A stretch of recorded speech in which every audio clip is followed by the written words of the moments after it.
reaction and review. Tonight, guys, we're checking out a sci-fi film from 2017. That movie is Death Race 2050. Now, I'm going to tell you guys right now, Death Race 2050 is produced by legendary filmmaker Roger Corman. And out of all of Corman's films that I have seen, my all-time favorite is the classic 70s cheese fest Death Race 2000. Death Race 2050 is somehow directly connected to Death Race 2000. Unfortunately, I couldn't tell you exactly how. The reason why is because the back of the Blu-ray case states that it's a reboot of Death Race 2000. Kind of funny, considering that Death Race 2000 didn't have sequels, wasn't actually a franchise, really can't be rebooted if there's only one goddamn film. At least that's the normal rule of thumb. The trailer for this thing stated that it's a sequel set 50 years after the original Death Race 2000. So it could be a sequel, it could be a reboot. Realistically, it's probably closer to remake than fucking reboot, but I don't care. I am completely psyched because that's how much I loved Death Race 2000, and, as I stated, I watched the trailer for this, specifically the red band R-rated trailer, and it looked fucking amazing. So my hopes are very high on this, guys. I want this thing to be amazing, and the only way I'm going to find out if it is if I shut up and I push play, and I'm going to do that right now. So, ladies and gentlemen, without further ado, it's time to kick back, relax, and check out Death Race 2050. Now, guys, I am really happy about one thing in this movie. I was terrified. A movie made in 2017 with goofy-ass looking cars and a massive race. I was absolutely petrified that they were going to use CG on the cars. I've only seen CG used in anything where it's a wild stunt. Otherwise, it's actual physical cars driving down the road. And considering how awesome these fucking cars look, I want to own all of these. They look that fucking awesome. And I'm absolutely adoring this thing, guys. The writing, the characters, everything. It's fucking perfect. I'm absolutely adoring it. I can't wait to see what happens next, man.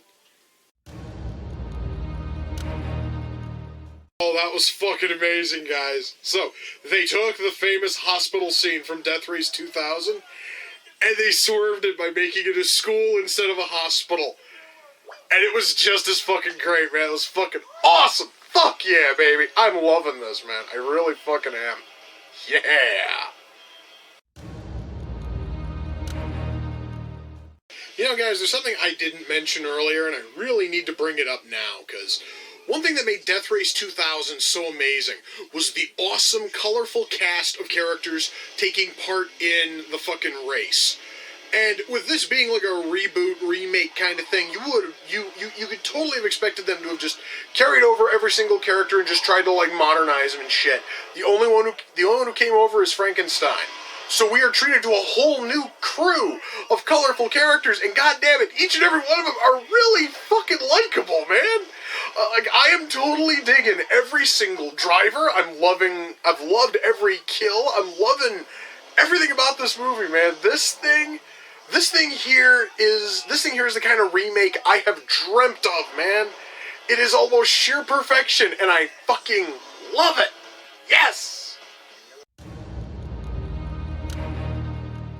Okay, guys, you know, there was a lot of shit I was expecting to see in this movie. I was not expecting a scene where Frankenstein is being hassled by ninjas in a cornfield. But you know what? Still fucking cool. You know, guys, I completely forgot about the fucking robot car that was in the race and was fucking disqualified. Completely forgot that the damn thing is still driving out there, and now it apparently is driving through Utah and is having a little bit of an existential breakdown, and it's fucking hilarious. Man, this movie is so awesome. Well, guys, that was Death Race 2050. Holy shit. Okay, so I don't think I need to explain much. I've already heaped mountains of praise on this fucker before it even ended, but let me just go into this saying one thing. I had fears going into this that this movie was going to be shit. And the reason why is because, like I said, this movie's produced by Roger Corman. And as much as I love a lot of Corman's earlier works, especially Death Race 2000, as I mentioned, a lot of his recent stuff has been shit. In fact, the more recent Corman films I've covered, the stuff with his name on it, is shit like Sharktopus and Dino Shark, and those were shit. Almost everything that Corman has put his name on in the past, 25 years or so, has been complete horse shit. So, when I saw that there was a kind of remake, kind of reboot of one of my favorite Corman films of all time, there was this little bit in the back of my mind. I was afraid that they were going to absolutely fuck this thing up. And they didn't.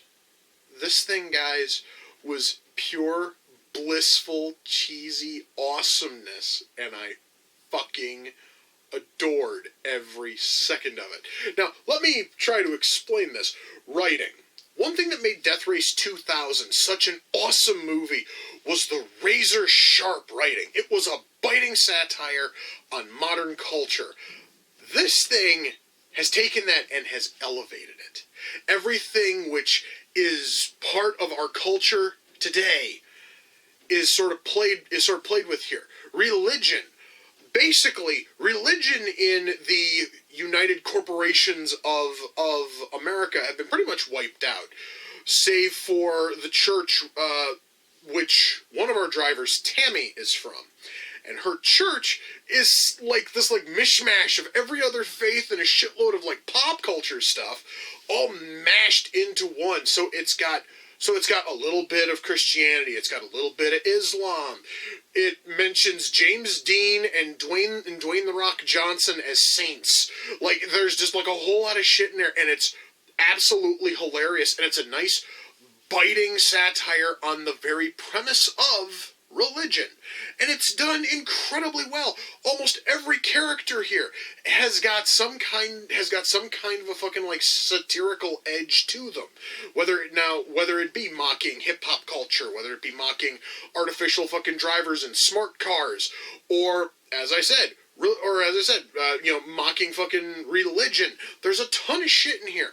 Every single character has got tons of personality, and that is the one thing guys, was the one thing I was hoping for the most, because I mentioned this earlier, is the thing that made Death Race 2000, again, a really fun movie, was the fact that every driver was so unique and interesting, where we had everything from, Frankenstein and Joe to fucking, a Nazi driver. It's there's a lot of fascinating shit in there.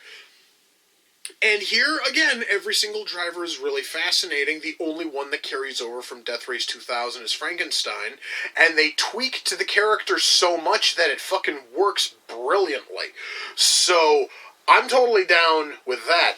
When it comes to all of the other drivers, the one that I found myself liking the most, which I was a little bit iffy about when the movie started, was Abe. Now Abe is a fucking AI driving his own car, and the person who built him is also his co-pilot. And she basically has turned Abe's insides into a gigantic Sibian, so she's fucking getting off as Abe is driving across the country. Eventually, Abe kind of malfunctions. He kills off his co-pilot and just goes wandering. He goes wandering through the country trying to figure out everything about the mysteries of life and what is life. Is Abe technically alive? This fucking computerized car is having an existential breakdown, and it's amazingly written. I loved that. I loved every character. Early on, I honestly thought that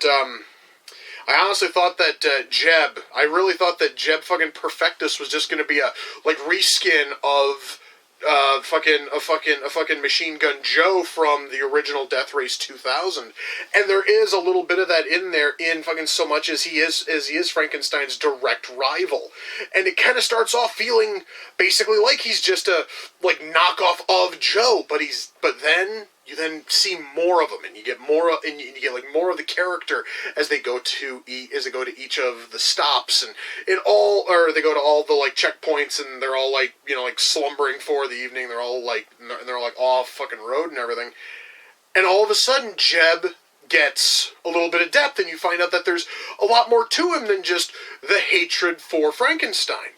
You know, instead of having a president, we have the fucking chairman. The chairman is played by Malcolm McDowell, and my God, he fucking makes that role work. He does such a great job there. So, you know what, yeah, guys, writing here, it's biting, it's sharp, it's witty, but it also has a lot of just straight up pure comedy moments where there honestly are entire runs of this movie, like 5-minute or 10-minute, you know, like stretches, where it feels a little bit less. It feels a bit less like Death Race 2000, and feels a little bit more like something you'd see out of like Cannonball fucking Run. I should mention I also loved Cannonball fucking Run, so anything which is like a mishmash of Cannonball Run and Death Race 2000 is fucking awesome, and Death Race 2050 does that quite often, and they do it incredibly well. It's fucking amazing.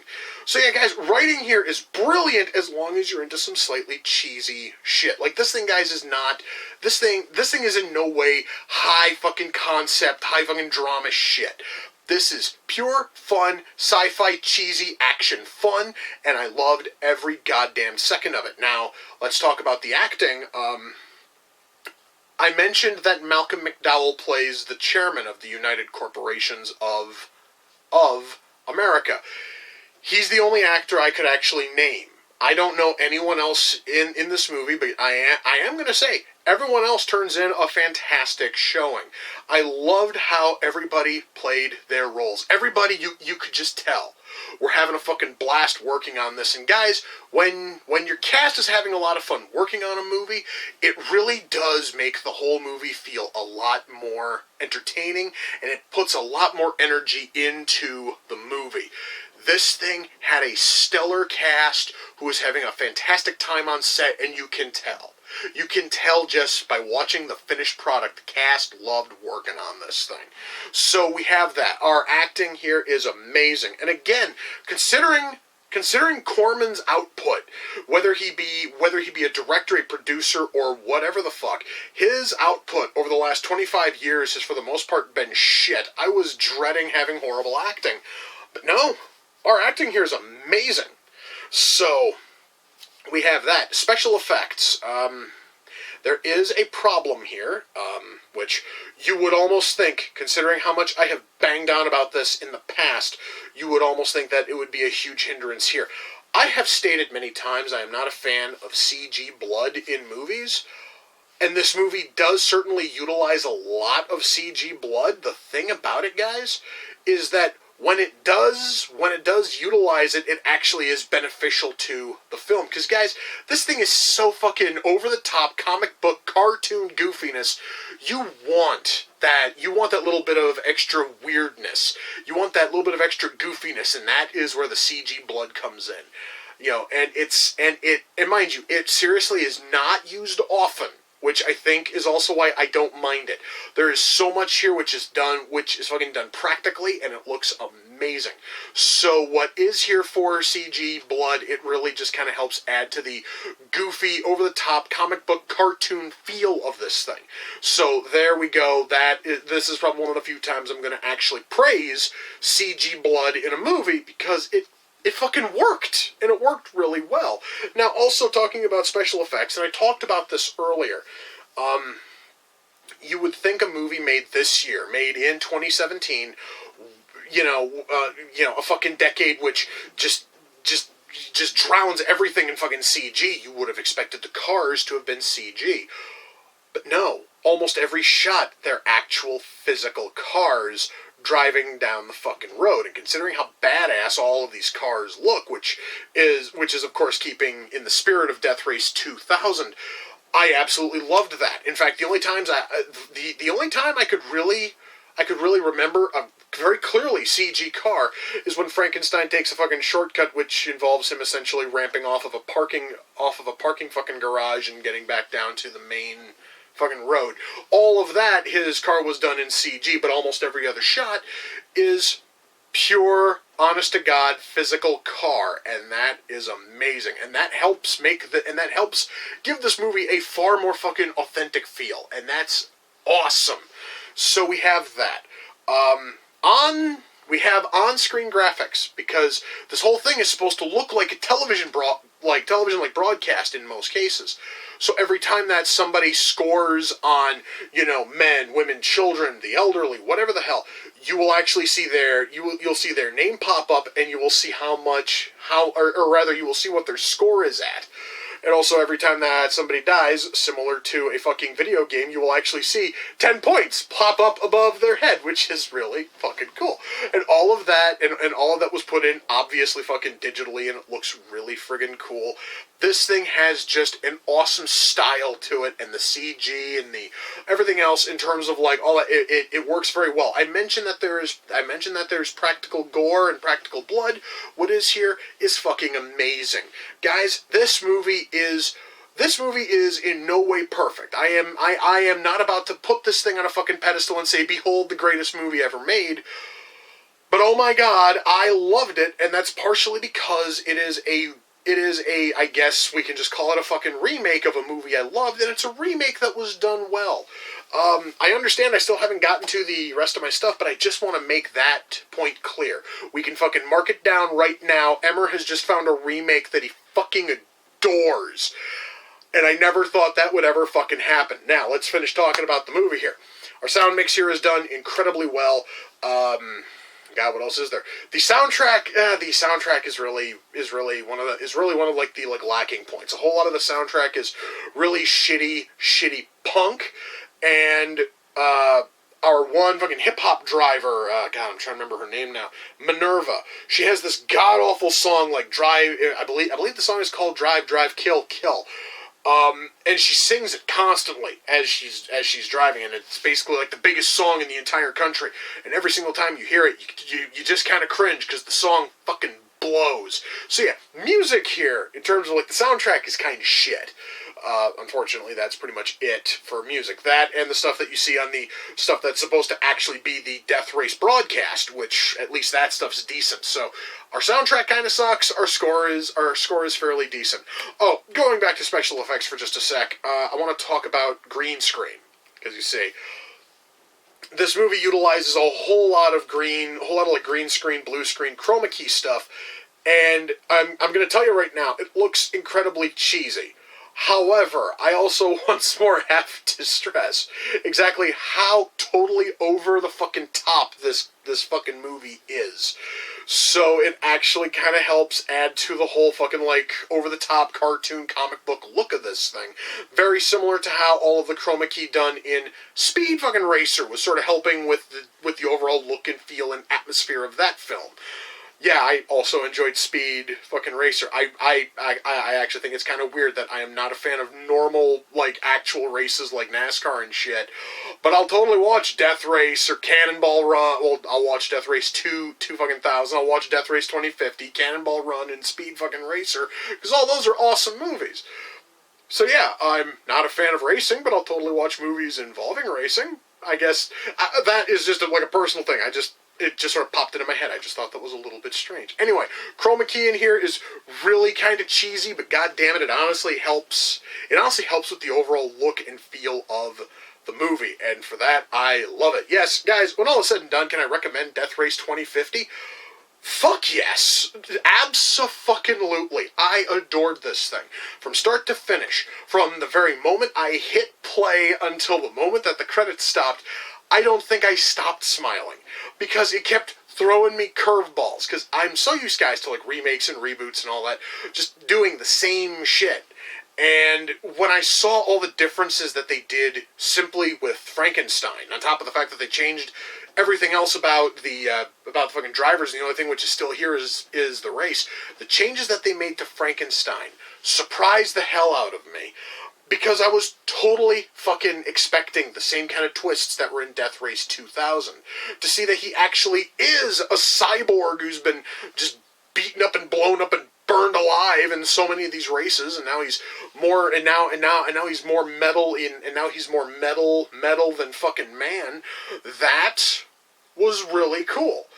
The fact that he really didn't have a direct plan to want to kill the fucking chairman right from the word go, which was part of the thing in Death Race 2 2000, that also surprised me. I think that's why I love this thing as a fucking remake, is it has a whole lot of shit that I'm used to and that I'm comfortable with, but it changes so many things just slightly, or in many cases changes them in a big, big way, and it makes it feel like a totally different movie with a very similar plot. Yes, guys, Death Race 2050 is fucking amazing. I highly recommend you guys go out and pick it up. I guess I should say this.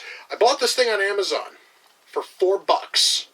This thing has been out for less than a month as of this fucking recording.